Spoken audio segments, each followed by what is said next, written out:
Good morning, everybody. I'm Juliane Zielonka. I'm a digital health entrepreneur. And as you can see, I got in touch with computers quite early. I'm an internet pioneer since 1994. And the question to you this morning is, are we still fixing healthcare silos by patching it up with new businesses that keep the fragmented health? Or are we moving to people-centered healthcare? And the way to people-centered healthcare, which is all about collaboration and support groups, is building businesses along the patient's trail. And it's that simple. It's develop the patient trail in the beginning, follow the path of the patient, identify the pain points of the patient, his or her needs, and the pain points of the healthcare system, as well identify the opportunities for digital health. Who is the payer? Who is the buyer? How can I tell that this is the way? In 2010, I got diagnosed with a fertility-threatening disease called uterine fibroids. The name itself is quite weird. It's actually harmless, it's non-cancerous, and it's benign tissues of the uterus womb. And I ended up using Dr. Google, and it took me 3 months to make an informed decision to find a fertility-preserving treatment along with the diagnosis of my doctor. And though my fertility is preserved, the problem is still out there for every third woman. So it could be you, it could be you, it could also be you that might be in danger of losing your fertility. And what I did actually was I went to the doctors and I co-created a health portal for patients that actually quite solved my problem I had in 2010. So I created a portal that informs women who seek advice for treatment options, that offers unbiased information based on scientific facts and connects them to doctors that consult comprehensively. I raised 200,000 euros from investors and built this portal, and by chance, I had my first digital health startup, which is a digital health consulting and publishing company. And companies come to me nowadays and ask me for advice. How can we build patient-centered health solutions? But still, a startup itself is always in search of a business model. And Steve Blank is a Silicon Valley serial entrepreneur. And so we use Steve Blank's approach that startups are always in search of business models. And as we learned from yesterday, the business models in health are not really clear in digital health. Who pays for what and why? It's still the big search going on. And we, as a digital health company, are still in search. How can we monetize this health portal? Because the business model is advertising, and that's not really scalable. So we thought, how can we monetize this patient portal? What is the patient's need, actually? Is it medical second opinion? So we end up being a marketplace for patients and physicians to connect them to get a second opinion. Do I keep my uterus? Yes, no. Or do we go to behavior change programs where we actually do patient education and teach them how to manage their disease? Or do we go into genome sequencing, which is all possible nowadays? And what fascinates me personally is actually we are about to shift to a digital transformation where we can early detect diseases. It's all possible nowadays. We can save time, and this is what still drives me. And so we reached out to the patients again to find out what are actually your pain points. What is it beneath the disease that your body shows you? How can you manage the disease? And we figured out it's not the disease. The disease is part of a much bigger problem. The disease actually is part of the problem of infertility. And infertility actually means it can have hormonal, genetic, or psychological reasons. And what we found out is it could be 30% the woman who has the causes, it could be 30% the man that has the causes, or it's the couple's combination that caused the infertility, which means actually a couple that's trying to conceive in about 1 to 2 years, and the woman's not becoming pregnant. How frustrating is that? 10% still remains unclear. And we thought, wow, that is a problem we would like to solve. That's such a big problem. And because it's such a taboo topic, digital health is actually the driver, because it's like a companion you can use by your side to find out actually what is the cause of infertility. And the market itself is also huge. The World Health Organization says 9% of the population of women in the reproductive age suffer from infertility, and it can be temporary. So the market size is 72 million. We thought, oh my God, that's still big. And there is science again that leads the way out, because science says once you are already diagnosed infertile and you go to a child planning center, you go to an IVF center, and you do relaxation courses to reduce your stress, at the same time, the chances that you become pregnant are twice as high. Come on, that's so amazing, twice as high. That means the health courses, the relaxation courses themselves have an influence on the psyche, on the mental health of the couple. And what makes more sense to digitize these stress relaxation courses? That's the simple key.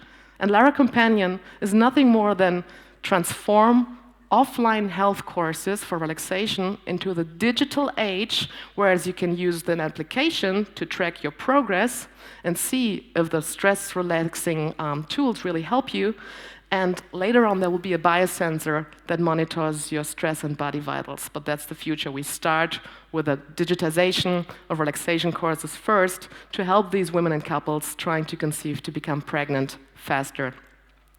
And when you start with data visualization, you actually discover patterns in your behavior that lead you to a new way out of the trap you're in while you're trying to conceive. And it also helps doctors later on, if they have more data, patient-generated, to maybe detect fertility-threatening diseases quite earlier. And this is a chance for the healthcare system actually to reduce costs. It fits in the system. This is what we figured out. The patient benefits from the measurable outcome, pregnancy, and if the patient still is not able to conceive, they can go for adoption, so they have clarity. The providers, they will have more referrals. If you think of IVF centers currently, their business model is intervention, not outcome. The current business model in health is based on interventions and not on the value of the patient, which is the best health outcome. In case of infertility, the best health outcome is overcoming infertility, and the measurable endpoint is pregnancy. And if there are IVF centers that focus on the outcome rates, of course, patients will talk to each other and go to the IVF centers that have higher pregnancy rates, and so the referral for the IVF centers increase. The payers actually benefit from cost optimization because the IVF cycles itself can lower, and they have an improvement in patient compliance. Sounds amazing. So it sounds like a win-win-win situation. So we started looking for investors because we want to build this. We looked for money, and yesterday on stage there were a couple of investors, and we started looking for investors in January. We found business angels, and then we kept on searching 8 months for investors. And we had a lot of talks, and because we kept on searching investors, we had no time to develop the product any further. We ended up actually doing a crowd investing campaign on Germany's very first medical crowd investing platform, which was awesome because we raised 100,000 euros. And we didn't get it. We didn't get it! Because the funding sum actually was 210,000, and it's equity-based crowd investing. That means all the investors who believed in us actually got their money back. Why did this happen? Summertime in Germany. Summertime in Germany means everyone is on holiday, and we completely underestimated the summertime. So now we're here, and there is a new chance because of the crowd investing campaign, we got in touch with a new investor who says, hey, I have had this offline treatment courses you would like to digitize 8 years ago, and I believe in you that your product is the right way. And by the end of September, we're going to meet these people and see if we can connect and build the product. So looking at the whole story of the LARAcompanion, which is stress relaxation courses, using a smartphone application to track your progress to become pregnant, where the data selection and progress is just the byproduct, it fits actually into the system. But digital health still is such a hard nut to crack. And we figured out, also from Minsung yesterday, if we are a digital health company and we want to build a product, oh my God, let's stay out of the system. go to the consumer first. Why? Because we want to build amazing products and services for the people outside the doctor's office. Because outside the doctor's office, the problem is still there, especially for these women and couples trying to conceive. There is no psychological help unless you go to a counselor, and we can build this psychological tool to support them outside the doctor's office. So my advice to you is, if you want to build a digital health startup, don't look for the payer. That's the weird thing in the system. A payer is someone who has to pay. A buyer is someone who wants the product. So look for the buyer, and not buy healthcare. The buyer is the one that really wants the product. So we start in the consumer lifestyle and go and pivot the product with our users until we are ready. The funny thing is we already have a health insurer who would love to implement the whole thing by reimbursement in the system. Still, we focus on the customer first. So coming to the end point, I say as a digital health entrepreneur, keep pushing. It's so rewarding being in health. And once we really crack up the silos and build tools that connect each other, we are about to change healthcare. And it all starts with the patient's journey, and it starts with our ability to actually do something. So what is it that we can do today? And I ask you, what is it that you can do today to transform healthcare? In the end, it's so rewarding. You might end up with a co-founder that is like a Wookiee. You might end up and get the princess. So go ahead and change healthcare today. Thank you very much.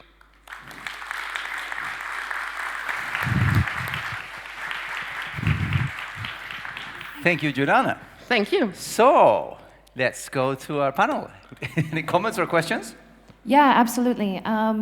One thing that really came up, and I think is worth discussing, we want to hear your opinion. You said one sentence that every speaker has pretty much said since yesterday. Doctors can use this data. Are doctors using this data? You know, we really have a barrier to entry here, and I want to discuss that. And you had some comments about that as well.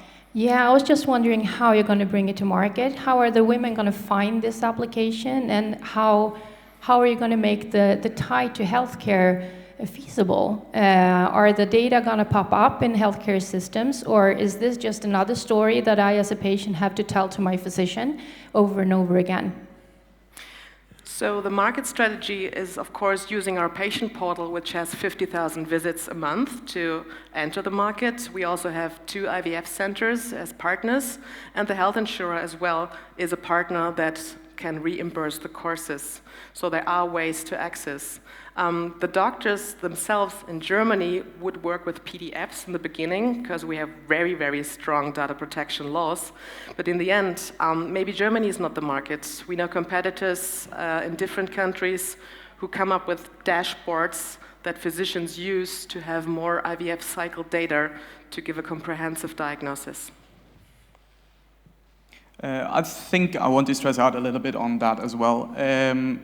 What you can see right now is that there are numerous of systems available. And yesterday you saw the same thing happening as well with Miko from MEDOC, I think it was. He was talking about using Apple Health Kit to communicate health results and also to communicate the values that they get from different physicians. The thing that I'm wondering about is that as a diabetic, I see a lot of fragmentation happening in the market right now. And also what you just said is that maybe Germany might not be the market, but when you look at the European market, every market has a problem with the electronic health record system. Even in Sweden, when you look at the Stockholm County Council, they have one system, and in Uppsala they have a different system, which have totally different ways of using it. You can access your online healthcare record system in Uppsala, but you cannot do that in Stockholm, while the technology is still there. So what I'm wondering is that if you're going to build a system where patients are going to communicate their results with their doctor, are you going to use that with the combination of the electronic health record system? And how are you going to tackle that fragmentation that is happening in Sweden, a country with almost 9.5 million people and has almost the identical amount of digital health record systems available? First part of your answer is we tackle the issue of mental health. That means we address social behavior and want to track the social behavior progress, whereas we do not tackle the electronic health records. This is a part where we stay out, so we add additional data. It is possible with a strong partner. We have IBM as a partner who has some parts in the field with electronic health records. So I think that's the answer for you. Thank you. Anything else from the, that was one more there? No, I think this is just a call out for, I guess we need a champion and we need someone to take this amazing technology. We're so happy that you developed this. This is an amazing tool for women and we need someone to push it through to our doctors and our medical devices. So come on out. Yeah, I think I have to agree with that because we have so many different systems, and up until now, I have to say your system actually covers most of it in one platform. So cheers to that. Yeah, good last comment. We need a champion. We need champions doing this. Yeah. We need people leading the way. So on that end, though, I end on that note and saying, Juliana, then there's a challenge for you.